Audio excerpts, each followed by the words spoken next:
संविधान संशोधन की प्रक्रिया। प्रश्न नंबर 1, संविधान संशोधन के बारे में प्रावधान संविधान के किस भाग तथा अनुच्छेद के तहत किया गया है? इसका उत्तर होगा भाग 20 अनुच्छेद 368 के तहत।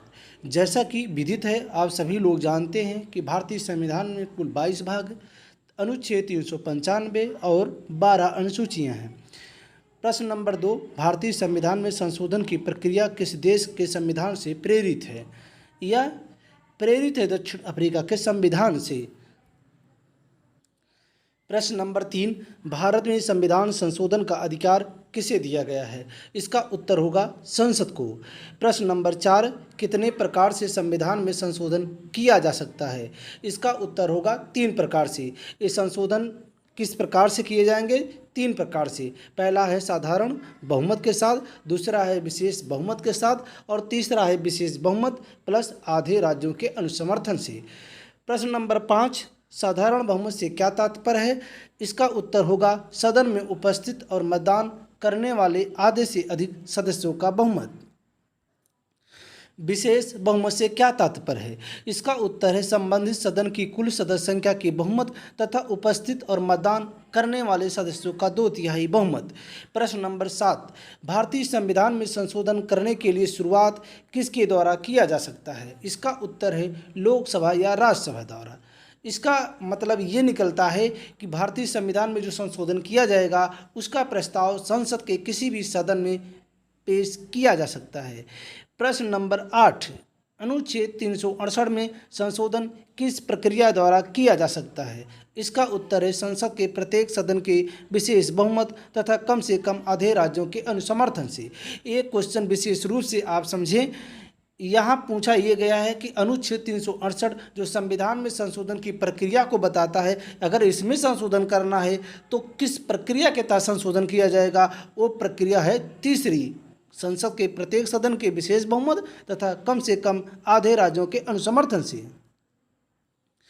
प्रश्न नंबर 9, संविधान संशोधन विधेयक राज्यों के विधानमंडल द्वारा किस प्रकार के बहुमत से अनुसमर्थन किया जा सकता है? इसका उत्तर है साधारण बहुमत से।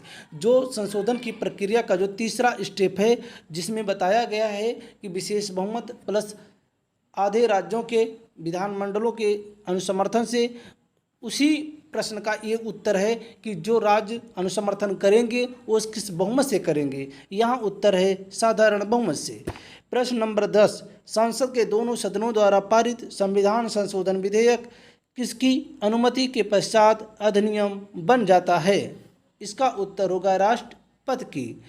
जब कोई विधेयक पेश किया जाता है वो बिल कहलाता है, जब उस पर राष्ट्रपति हस्ताक्षर कर देता है तो वह एक्ट बन जाता है, अर्थात विधेयक अधिनियम बन जाता है।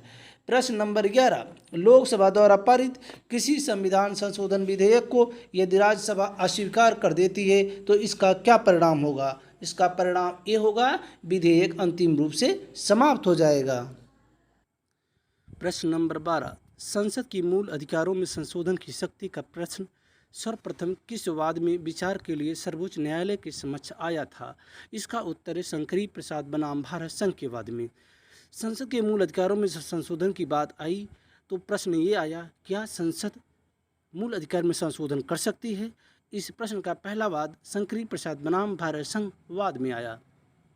प्रश्न नंबर 13, किस वाद में सर्वोच्च न्यायालय ने भविष्यलक्ष्यी विनिर्णय के सिद्धांत का प्रतिपादन किया था? इसका उत्तर है गोलकनाथ बनाम पंजाब राज्य के वाद में।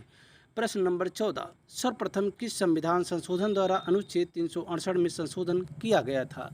इसका उत्तर है 7वें संविधान संशोधन द्वारा। प्रश्न नंबर 15, 24वां संविधान संशोधन किस अनुच्छेद से संबंधित है? यह संबंधित है अनुच्छेद 368 से। प्रश्न नंबर 16, किस वाद में 24वें संविधान संशोधन को उच्चतम न्यायालय द्वारा विधिमान्य घोषित किया गया? इसका उत्तर है केशवानंद भारती बनाम केरल के वाद में।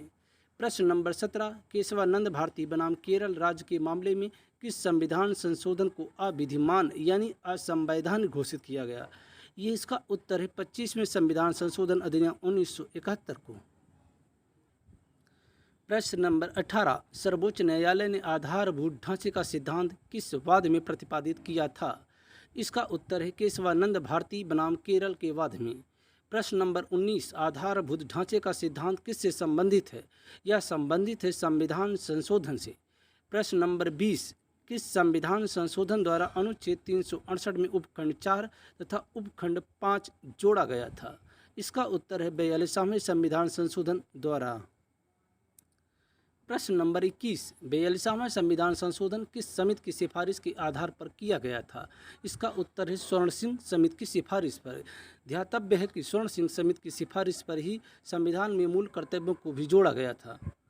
प्रश्न नंबर 22, अनुच्छेद 368 के उपखंड 4 तथा 5 को किस वाद में सर्वोच्च न्यायालय ने असंवैधानिक घोषित कर दिया? ये वाद था मिनर्वा मिल्स बनाम भारत संघ 1980 के वाद में। प्रश्न नंबर 23, अब तक कुल कितनी बार अनुच्छेद 368 में संशोधन किया गया है? अर्थात अब तक कितनी बार अनुच्छेद 368 जो संविधान संशोधन की प्रक्रिया बताता है उसमें संसद ने संशोधन किया है? ये है 3 बार। 7वां, 24वां और 42वां संविधान संशोधन अनुच्छेद 368 में किया गया। प्रश्न नंबर 24, किस संविधान संशोधन द्वारा अनुच्छेद 368 में संशोधन कर राष्ट्रपति को संविधान संशोधन विधेयक पर अपनी अनुमति देने के लिए बाध्य कर दिया गया?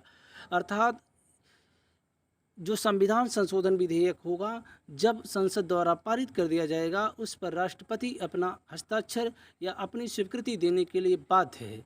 यह किया गया 24वें संविधान संशोधन 1971 द्वारा। मित्रों, अगर ये वीडियो आपको पसंद आया है तो लाइक करें, शेयर करें और हाँ, अगर आप पहली बार इस चैनल को विजिट किए हैं तो सब्सक्राइब करना ना भूलें। धन्यवाद।